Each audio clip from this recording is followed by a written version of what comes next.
So, I believe the last time we were together and we spoke about Tehillim, we did discuss Kapitel Chaf, but I'm going to go into Kapitel Chaf again.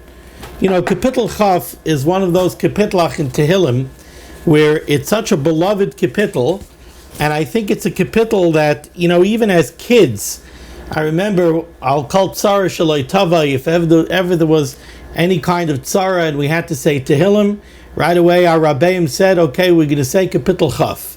So Kapitel Chaf is such a well-known and commonly recited Kapitel that I want to give it a little extra time. And I also want to use it as a launching pad to discuss some things that I want to discuss tonight. I want to mention before we start that the shir should be a schus refuah shalema for Chaim Yehoshua ben Frumit, besides tragically Yisrael. Also, we've been saying the shir is schus refuah shalema for Rebbetzin Kamenetsky, and unfortunately many other chaylim as well. Everybody should have a refuah shalema besides tragically Yisrael. The Kapitel says, Labenatzach Mizmar David, Yancha Hashem b'yoyim tzara. The Rabbeinu Shalom should answer you. The Rabbeinu Shalom should answer your tefillas b'yoyim tzara, on the day of tzara. Now, the truth is, I think there's a very pashut kasha that we could ask over here, and that is, why did David HaMelech say b'yoyim tzara, on the day of tzara? We know that there are tzaras, unfortunately, that take much longer than a day. I mean, the tzara that Klal Yisrael is going through now, this is a tzara that's been dragging on for months and months and months and months. So why is it b'yom tzara? Why didn't David HaMelech say, Yancha Hashem be'es tzara? The Rebbeinu Shalom should answer you in a time of tzara. Why b'yom tzara? So I know there is brought down, there are Mefarshim that say that Adarabah, David HaMelech wrote b'yom tzara because that's exactly what David HaMelech was saying. David HaMelech was saying, Yancha Hashem b'yom tzara. The Rebbeinu Shalom should answer you quickly. The tzara should not drag on. It should be b'yom tzara. On the day that you call out to the Rebbeinu Shalom, that's when the Rebbeinu Shalom should answer you. Okay, so that's one possible answer. I want to give a different answer, but first I want to ask another kasha, and we alluded to this last time, and that is, the pasuk continues, and the pasuk says, Yisagevcha Shem Elokei Yaakov. The name of Elokei Yaakov, the name of the God of Yaakov Avinu, that is who Yisagevcha. That's who should strengthen you. Yisagevcha Shem Elokei Yaakov. The Shem Elokei Yaakov is what should give you strength. Why Elokei Yaakov? Not Elokei Avram, not Elokei Yitzchak, Elokei Yaakov. And why Shem? What is this reference to the name of Elokei Yaakov? Why not Yisagevcha Elokei Yaakov? The Elokei Yaakov should strengthen you. Why Shem Elokei Yaakov? So last week we spoke about why Yaakov Avinu, and we spoke about the fact that Yaakov Avinu lived through a lot of adversity. So we invoke the name of Yaakov Avinu. This week I want to say a little bit more. The first question that we asked was, why b'yom tzara? Well, the truth is that once I noticed and started looking into why we invoke Yaakov Avinu, it struck me that Yaakov Avinu himself, when Yaakov Avinu went, he was running away from Esav, he went to Beis Lavan, he went to the house of Lavan, he lived through all of the tzaras in the house of Lavan, then finally he left Lavan, he came back, he met Esav, he went through a tense time with Esav, then he went through the tzara of Dinah in Shechem, and then finally, after all of those tzaras, it was time for him to go home. He said, we're going home, and he told his family, we're going to stop in Beis El, and I'm going to be mispal by the Mizbeach, by the Matzeva, that he erected when 22 years previously, when he was running away from Esav, it says Vayifka, the beginning of Parshas Vayetze, Vayifka b'mokaim, Vayolen sham kiva Hashemesh. That was by Hara Moriah, and he went and he put up a matzeva, and now he's going back to that matzeva. And he says he's going back to thank the Ribbono Shel Olam and to be mispaled to the Ribbono Shel Olam, Lakel ha'oine oisi b'yom tzarasi, to Hashem who answered me on my yom tzara. So here we say in Tehillim, Yancha Hashem b'yom tzara. Hashem should answer you on the day of tzara. And we're asking, why is it yom tzara? And we say, Yisagev Hashem Elokei Yaakov. And we find that Yaakov Avinu also said, Lakel ha'oina oisi b'yom tzarasi.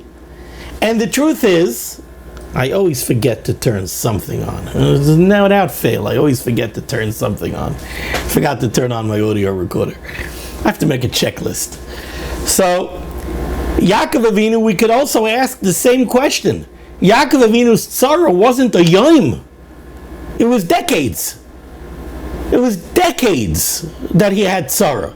So why is it Lakel ha'oina oisi b'yom tzarasi?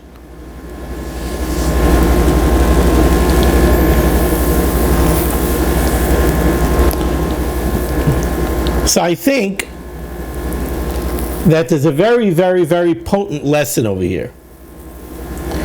And that is that when Yaakov Avinu said, Lakel ha'oine oisi, to the Almighty Hashem who answered me, b'yom tzarasi, on the day of my tzara, what time was Yaakov Avinu referring to?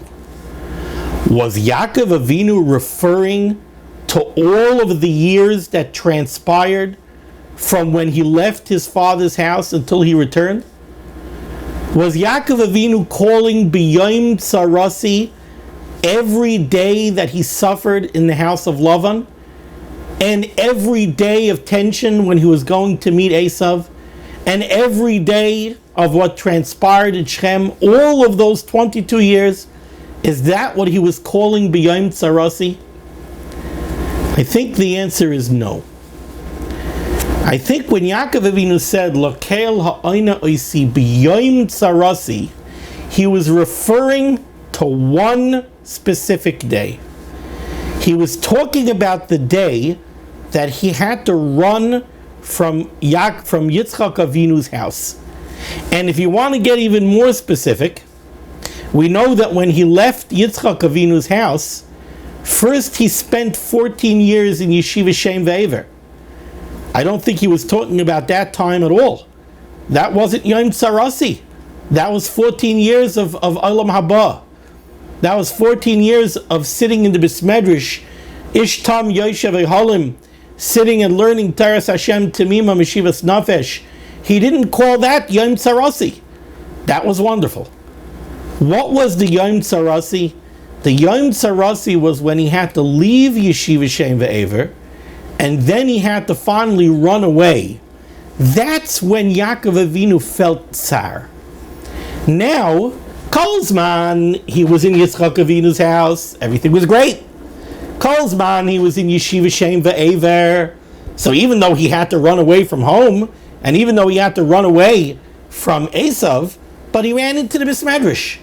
As long as he was in the Beis Medrash, he had the schus HaTorah. He was sitting Ishtam Yoshev Ehalim. He was okay.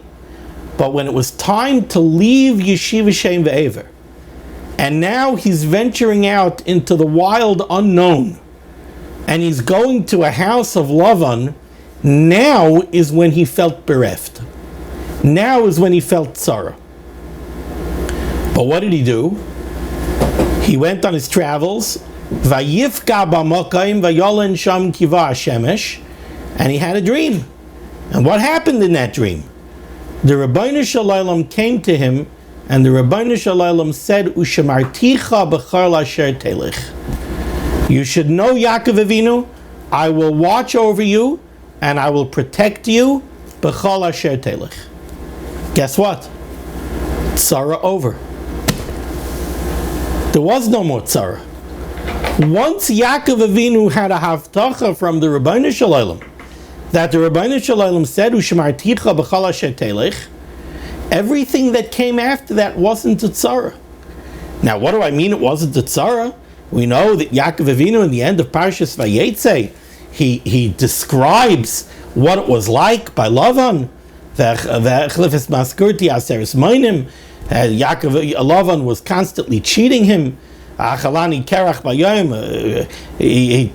heat of the day and the freezing of the night wasn't geschmack, but it wasn't a tzara. The reason it wasn't a tzara is because, and this is another taich that I want to say in Yom Tzara. When we say Yancha Hashem b'Yom Tzara, we have to understand that the time that a tzara comes, it's not a day like any other day, but it's a day that just happens to go bad. It's a day that has a tzara on it. It's a Yom Tzara. It was ordained by the Ribbono Shel Olam. The Ribbono Shel Olam made the tzara. The Ribbono Shel Olam made that day a different kind of day. It's a Yom Tzara. Why? Because the Ribbono Shel Olam was geyser it that way. The Ribbono Shel Olam decreed that that day is a Yom Tzara. What Yaakov Avinu understood was, once he heard U'shmarticha b'chol asher telech, the Ribbono Shel Olam doesn't say things lightly, chas v'chalila. Ish kel v'chazev, the Ribbono Shel Olam isn't deceitful. If the Ribbono Shel Olam said U'shmarticha b'chol asher telech, so that means the Ribbono Shel Olam is watching me. If the Ribbono Shel Olam is watching me, and today is a Yom Tzara, but that means that it's a day that it's a part and parcel of Hashem's greater divine plan. And the entire plan as a whole is a plan of Toiv. The whole plan is a plan of Toiv. Now, in that plan of Toiv, there's a Yom Tzara. There are times that the Ribbono Shel Olam ordained. Those are going to be times of tzara. But why are those going to be times of tzara? They're not going to be times of tzara because chas v'chalila, the Ribbono Shel Olam is out to get you and the Ribbono Shel Olam wants to be mitzar you. They're times of tzara because the Ribbono Shel Olam was geyser that what's needed at that time for growth, what's needed at that time for the betterment of a person, for the betterment of Klal Yisrael, what's needed at that time is a Yom Tzara. But if you understand that it's part of a plan, if you understand that it's part of a larger puzzle, if you look at the Yom Tzara as a piece of a jigsaw puzzle, and that piece of the jigsaw puzzle combines together with 999 other pieces of the puzzle to form a gorgeous picture, so then it's not a tzara. You don't feel the tsar the same way. So the Yom Tzara was the one day of tsar before he heard U'shmarticha b'chol asher telech. After that, wasn't tsar anymore. What David HaMelech tells us over here, in this kapitel, that we've said so many times, and whenever we have a tzara, we say Tehillim to the Ribbono Shel Olam, and we say Yancha Hashem b'Yom Tzara. We say Yisagevcha Shem Elokei Yaakov. The shame, what's a name? I always say over that we have to realize, in English, the name of something doesn't mean anything. The word computer has no intrinsic meaning. We call it a computer because it computes. But what's computing? It's just a made-up word. Like the Chazal say in Masechtas Nedarim, all it is a Heskim B'nei Adam. All it is that people got together and they decided that this is what this should be called. But it's not that the word has any intrinsic meaning. In Lashon HaKodesh, a shame has intrinsic meaning. So we say, Yisagevcha Shem Elokei Yaakov. The shame of Elokei Yaakov, that invokes a midah of the Ribbono Shel Olam, an attribute of the Ribbono Shel Olam. We're invoking over here the Shem Elokei Yaakov, the name of Elokei Yaakov. Yaakov Avinu, who was able to have that level of emunah and betachon. Yaakov Avinu, who had that trust in the Rabbeinu Shalom, where once the Rabbeinu Shalom said, Ushmarticha b'chol asher telech, the tzara was over. That's what we're saying over here. That's what David HaMelech is saying should strengthen Klal Yisrael in a time of tzara.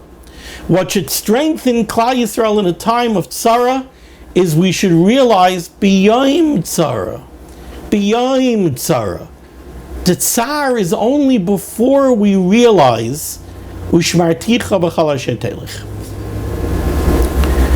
If we have the capacity to realize and to acknowledge the fact that the Rabbeinu Shalom has only our betterment in mind, that with everything that we're going through, the Rabbeinu Shalom, in essence, what the Rabbeinu Shalom doing right now is no different than what happened before the Churban, when Yirmiyahu HaNavi came to Klal Yisrael and was begging Klal Yisrael to do tshuva.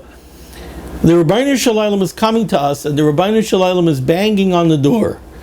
And the Rabbeinu Shalom, it irks me when I hear people say, I can't wait for things to go back to normal. Excuse me. There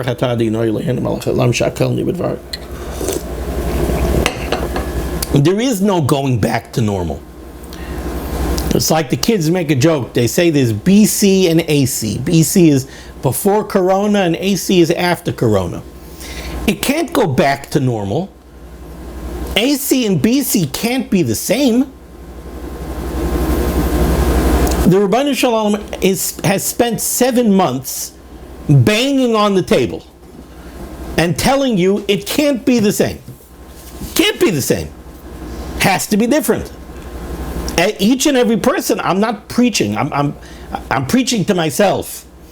But each and every person has to look, and they have to realize that life cannot go on the same way it was before. It can't. You have to look, and you have to say, where can I change? Where can I step up my game? I must make a change. I must do things differently. I have to find something. I have to find some area where I'm going to be able to say that life after Corona was not the same as life before Corona. Why? Because the Rabbeinu Shalom came and he banged on my dining room table and he said, you have to change. So I got to change. Otherwise, it's like Chas v'Chalila, the door of Yirmiyahu HaNavi, where they didn't listen to Yirmiyah. Over here, it's not Yirmiyah. Over here, it's the Rabbeinu Shalom himself. People like to say, I wish we had Nevi'im. We have better than Nevi'im. It's not coming through an intermediary. The Rabbeinu Shalom is doing it himself. The Rabbeinu Shalom is banging on the table, and the Rabbeinu Shalom is saying, change. So you have to change. Each and every person has to look. They have to find something. But there has to be something concrete. You have to be mechazik in limud HaTorah. You have to be mechazik in tefillah. Chashivas for tefillah. An appreciation for davening. You see, the Rabbeinu Shalom attacked davening. The Rabbeinu Shalom pulled you out of the Beis HaKnesses. He pulled you out of the shul.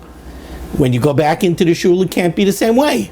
Shul has to be different. Davening has to be different. It's not an option. It has to be. It has to be different.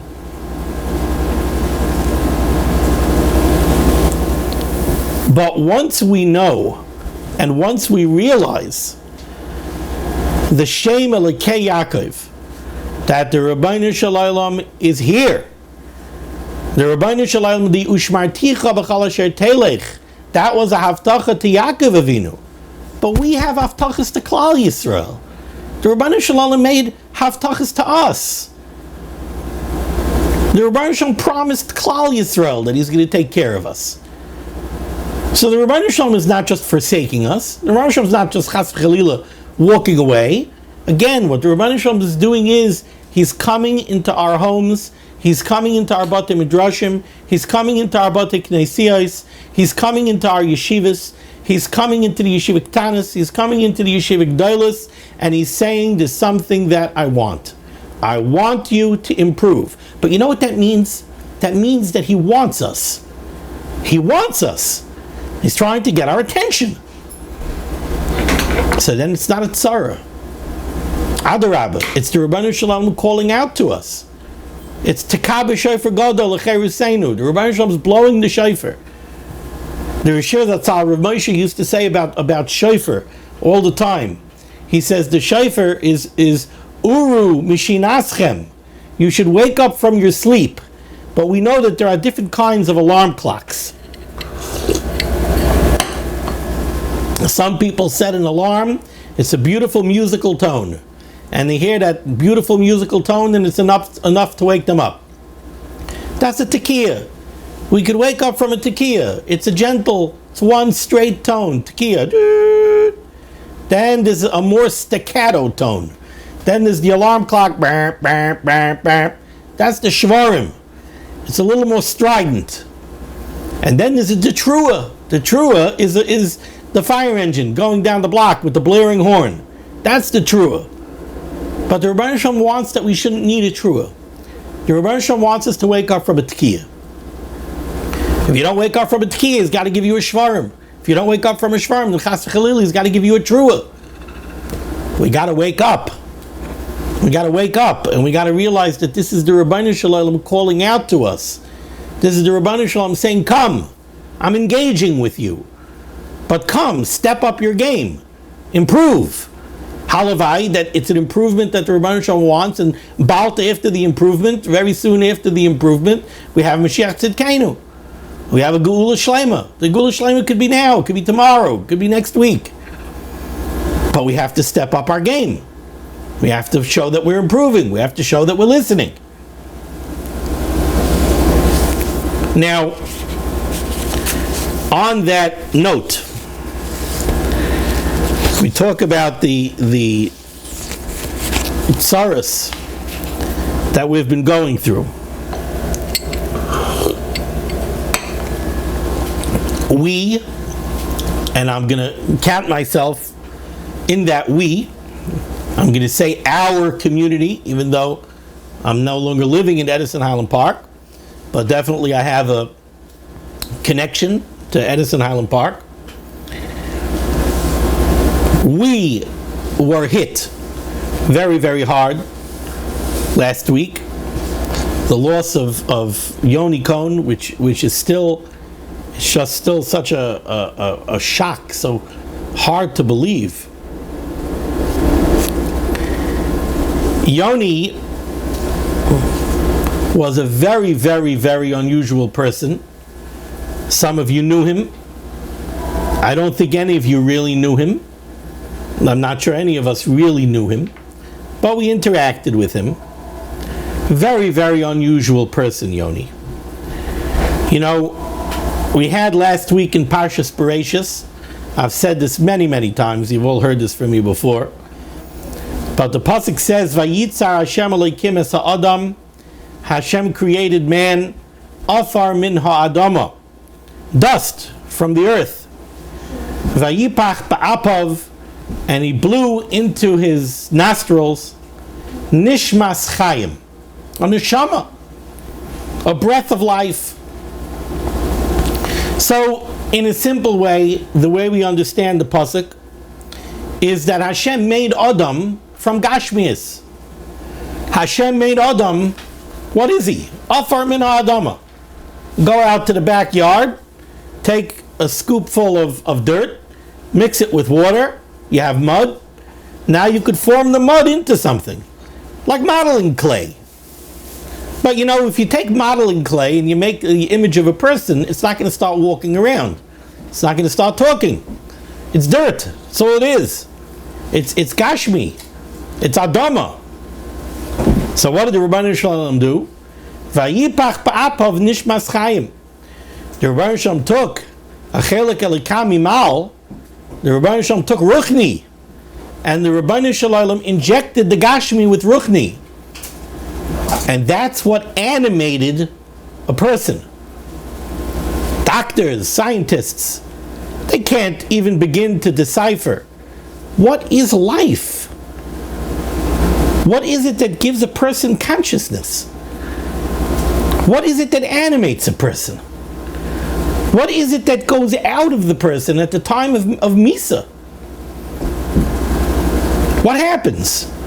The brain is starved for oxygen, the brain dies. What does that mean? What happened? What's different about the brain before? What's different about the brain after? The consciousness went out. But what is that? What does it mean? That's the Vayipach Ba'apav Nishmas Chaim. The intangible Ruchni. That spark. The Neshama. That's what animates the Afar Min Ha'adama. And when it's gone, it's gone. And the Guf is back to Afar Min Ha'adama.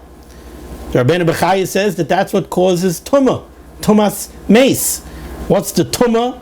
The contamination, if you will, the Tumah of a corpse, is because a corpse is nothing. It's Gashmi. It's pure Gashmi. Pure Gashmi transmits Tumah. Kalzman, a person is alive, he has Ruchni. He has Ruchnius, he's a spiritual nature. But once the Neshama goes out, now it's Gashmi. But we also have the famous Targum that I always quote, where the Targum says over here, V'havas ba'adam l'ruach memalala. When the pasuk says, Vayhi ha'adam l'nefesh chaya, that because of the Nishmas Chaim he became a living being, it doesn't just mean that now he's animated. It means that now he's an entity capable of speech. According to the Targum, that's what makes a person unique. What makes Adam unique is that he's a Ruach Memalala. He's an entity that could speak, that could communicate, that could collaborate, that could influence, that could transmit thoughts and ideas. A cow can't do that. A dog can't do that. A mensch can do that. Only man can do that. And that's the neshama. What does that show you? What that shows you is that a person was not created to exist in a bubble. A person was not created to exist off the grid in a log cabin 1,000 miles away from somebody else on his lonesome. If he does that, he's a cow. He's not a mensch. The Havas Ba'adam L'Ruach Memalala, he canceled it out. He might as well not speak.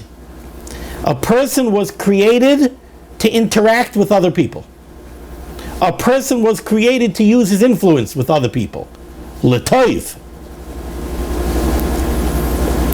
Yoni was a person, and I benefited from this personally, on a personal level. Yoni was a person who keenly felt and understood another person's needs. He had the ability to look at a person, sense his needs, and then he wanted to fill that need. He wanted to help. There are some Bali Chesed who do Chesed because they enjoy doing Chesed. There are some Bali Chesed who do Chesed because it brings them covet. There are some Bali Chesed who do Chesed, that's their hobby, so they like to do.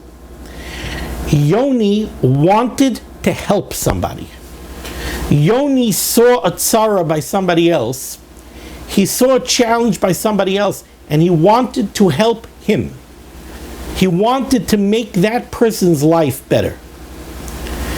And that's what he strove to do. He did it for me on more than one occasion. And I have tremendous hakaras hatov to him and to his family. And I saw him do it with other people, and I saw him do it with other meisters. I'll never forget how, I think it was Hurricane Irene. Sandy was the wind, Irene was the rain. Hurricane Irene, when so many people in town got flooded, Yoni, before the hurricane, went out to the Home Depots around town.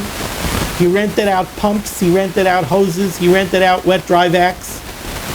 He showed up by my house after the hurricane. He took a couple of my kids. He went running around town, seeing if people were flooded, and going and pumping out basements. He certainly didn't have to do this himself. He was a man who very easily could have called up Labor Ready, hired a bunch of crews, gotten them a bunch of pickup trucks, and told him, go around and help people. He could have stayed home sipping coffee. That wasn't Yoni. Yoni didn't want to stay home and sip coffee. Yoni wanted to help. That's what Yoni wanted to do. And he wanted no covet.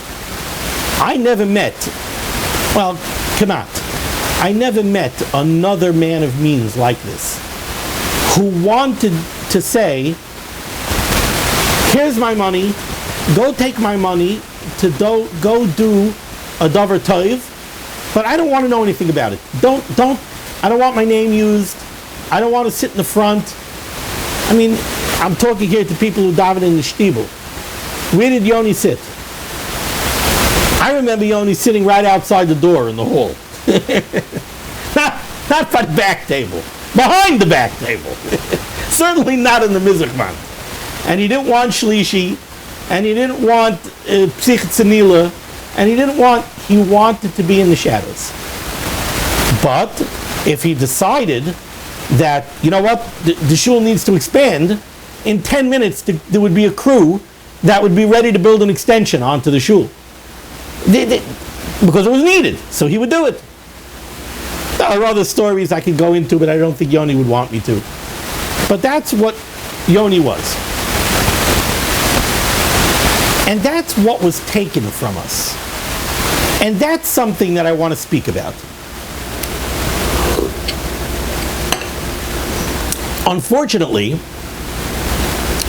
Yoni is not the only exemplary person who was taken away from us recently, and not the only one who was taken away recently from us at a young age. Here in Staten Island, we suffered a terrible loss of one of our Magidei Shir, young man taken away in his prime.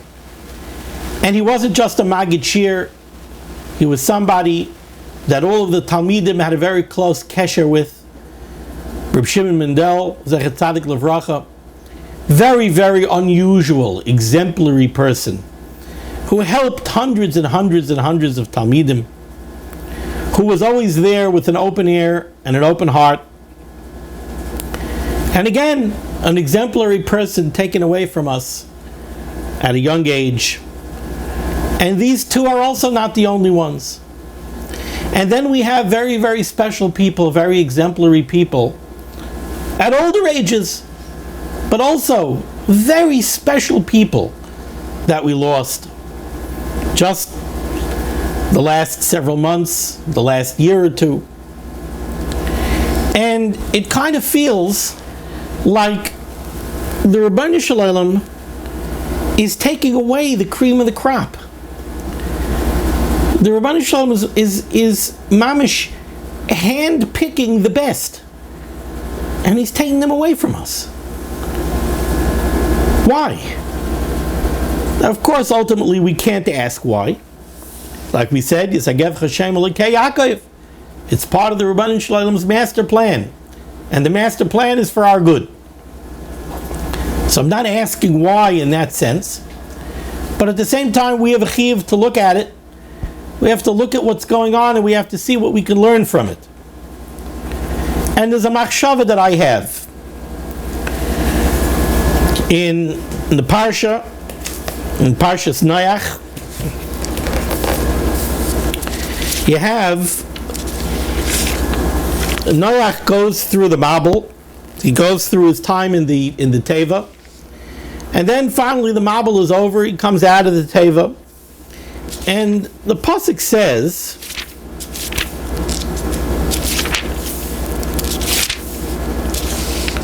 Vayochel Noach ish ha'adama. Okay. Vayochel Noach. Rashi says, Asa atzmai chulin. Vayochel Noach means, Vayochel is a lashon of chulin. Chulin connotes something defiled, something that's less than good. Chalila lecha. We say to the Ribbono Shel Olam, Chalila lecha adon kol haaretz lo yaseh mishpat. Chulin hu lach. It's chulin to you It's something defiled. It's something improper. So Vayochel Noach Ish Ha'adama. Noach sort of defiled himself. And he was a Ish Ha'adama. He was Aduk, he was attached to the Adama. He attached himself to the Gashmias, not to the Ruchnias. Vayita Karim. And he planted a vineyard. A vineyard, you get grapes. From grapes, you get wine. From wine, you get drunk. From getting drunk, you get trouble. So you could also understand the pasuk Vayochel Noach is Vayochel is a lashon of Tehillim, the beginning. Noach had an unbelievable opportunity here to make a new beginning after the Mabul. He had such a, it's not just a once in a lifetime. It's twice in the history of the world. Adam Rishon had the opportunity to start off the world, and Noach had the opportunity to restart the world. But what happened? Vayochel Noach Ish Ha'adama. He started off on a Gashmiistic note. Vayita Karim, planted a vineyard. What came out of that? Ur Canaan. That's what came of it. What came of it was the Ma'aseh of Cham and Ur Canaan. What came from Ur Canaan? Shiva Umais that had to be wiped out. And beyond that, Klal Yisrael didn't wipe them out.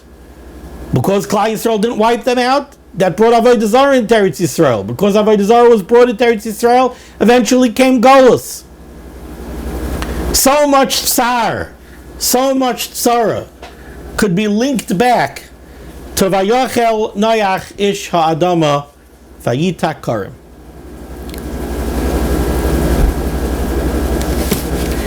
Vayochel Noach, I think it's a psikta.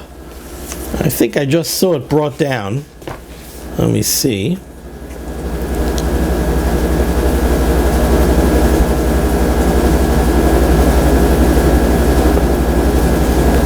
There's a psikta. Psikta is a medrash. There's a psikta that says it contrasts Noach and Avraham Avinu. He uses a lashon that Avraham Avinu was koicha yafeh. He had good kayach. Noach koicha ra. Yet we know Noach ish tzaddik. Can't knock Noach. Noach ish tzaddik. Tabim haya b'doraisa. But the critical difference, I think, between Noach and Avram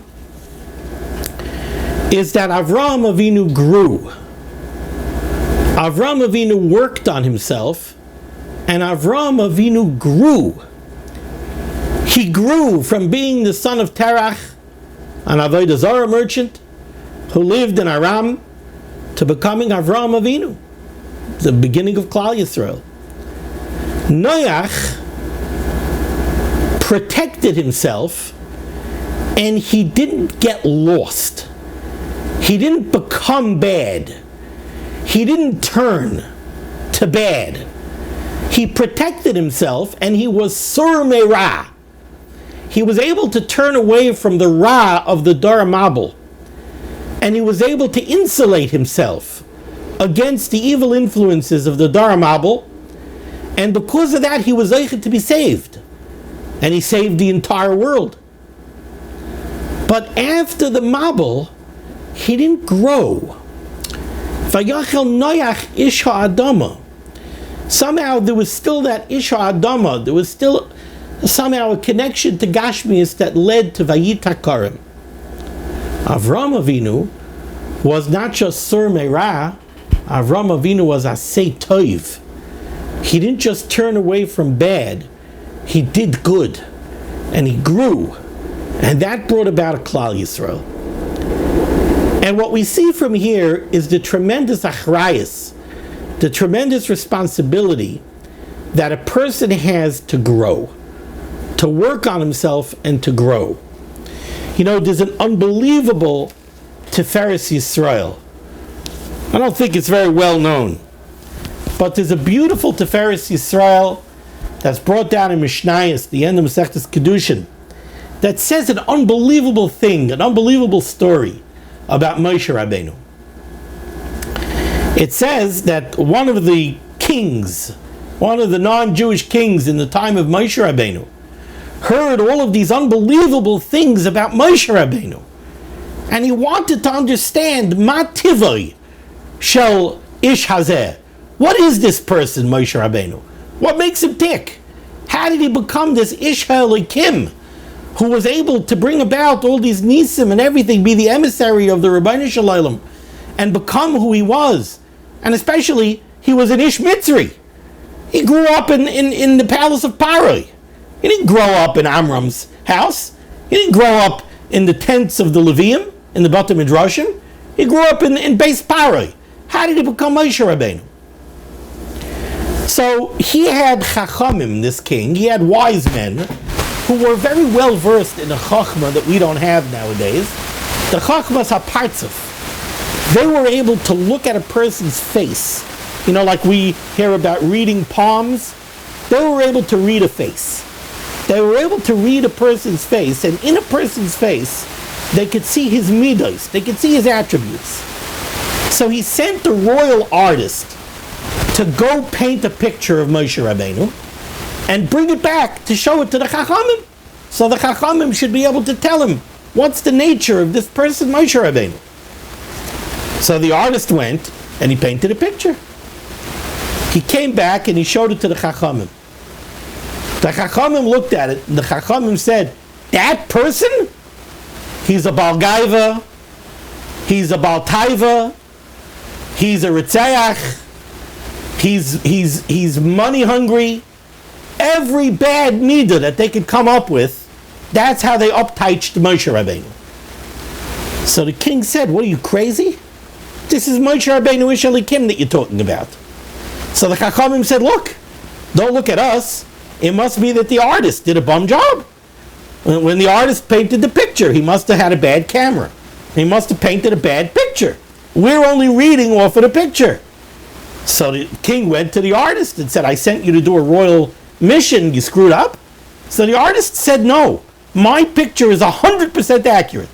If the Chachamim are giving you this report, they don't know what they're talking about. They're the ones that are shuldik. They're the ones that messed up, not me. So the king decided he has to see for himself.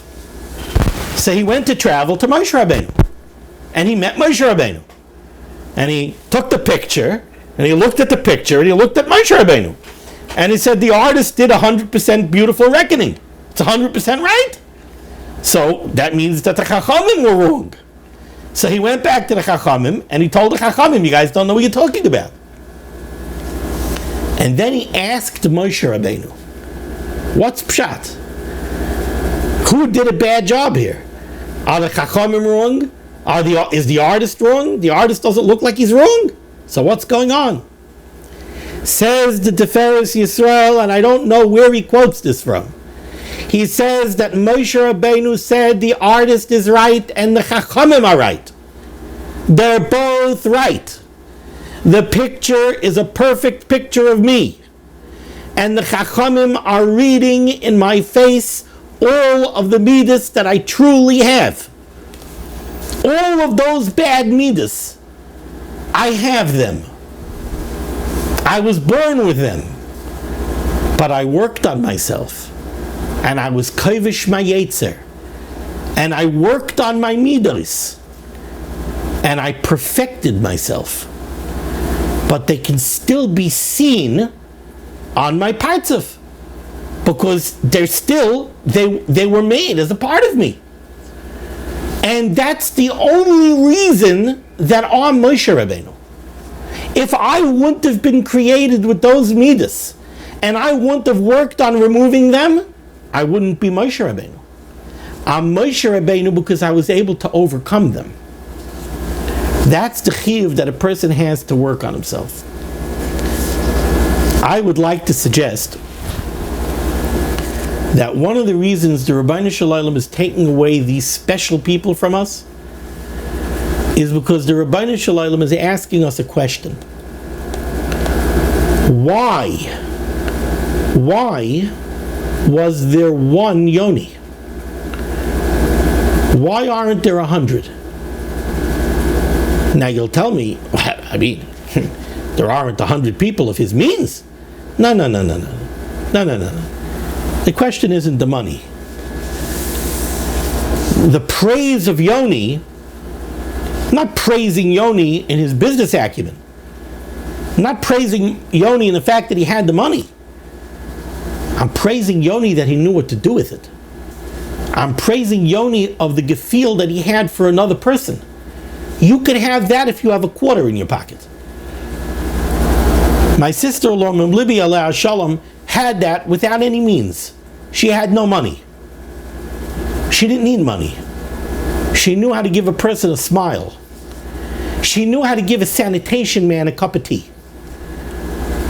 She knew how to give a pauper beggar in the street a smile and encouragement.